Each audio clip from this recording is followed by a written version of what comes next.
Good morning. Shh. I'm not supposed to whisper because I've been told it's rude, but it's also very. Look at my hair. Isn't it hilarious and kind of cute? But it's a huge mess. I slept with it wet the other night, and it's turned into this mop.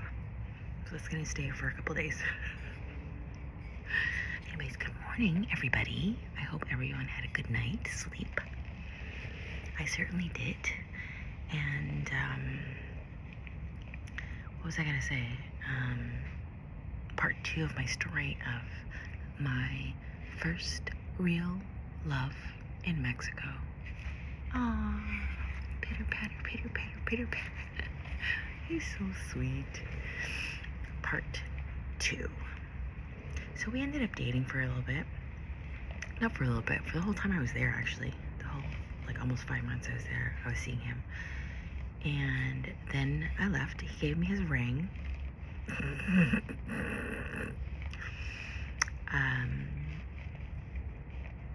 He was very shy, very sweet. And I had run out of money, couldn't find a job. The cocktail waitressing didn't really pan out because nobody wanted to tip a Chinese girl from Canada, even though I kept saying, I'm not Chinese, I'm Korean. Chinita, Chinita, Chinita. They would call me Chinita. I'm like, no soy Chinita, soy Koreanita. I was young back then, so I could say Koreanita. Anyways. Yeah, they didn't want to tip me. They didn't even want to pay me. So it was all a tips-based job. But then there were the blonde girls that just got loads of tips because the locals love the blonde girls. I don't know. It's just, they love blonde hair. They love Western women with blonde hair and blue eyes. They go crazy. Back then, I don't know if it's as big of a difference now. I mean, you have blonde Mexicans up north. Come on. With light eyes. I've seen them. Come on. I've seen them in Guadalajara. Not in Guadalajara, from Guadalajara. I met a guy, and that's a different story. I met a guy. Yeah, anyways. So, yeah, we dated for a while, and I was his first real girlfriend. It was so cute. He was so sweet. He was so sweet, but so innocent, and so innocent, and so innocent. And I really thought about bringing him to Canada, but I was such a mess. I had no money.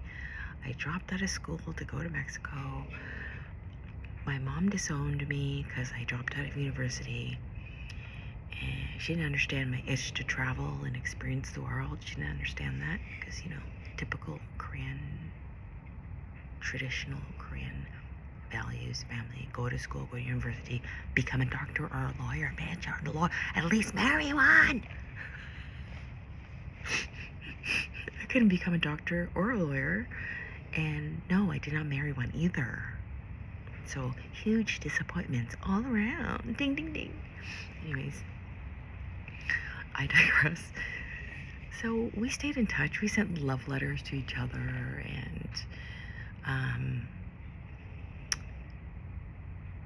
thought about bringing him up to Canada. But like I said, I was a mess, and I was living at my mom's again. I had moved out and lived with my girlfriend, and then all that happened in Mexico, and then school and money, and coming back, and I had to move in with my mother, and my dad was already out west at that time, and I was still in Toronto, and it was just a really bad time. Yeah, my depression was in full swing, untreated, really, and yeah, it was a bad time.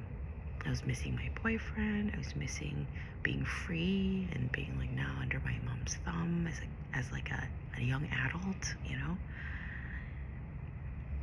Anyways, A and I continued to correspond with beautiful love letters and pictures and family pictures and shit like that. And then we just, lost touch, and we both kind of moved. I moved on. He moved on. I guess we just the letters become fewer and farther between, and further between, and yeah, it was just.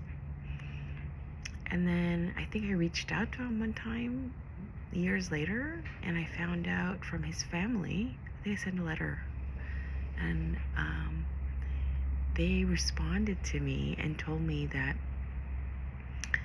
or they, what happened? They sent the letters, or when because he wasn't there anymore.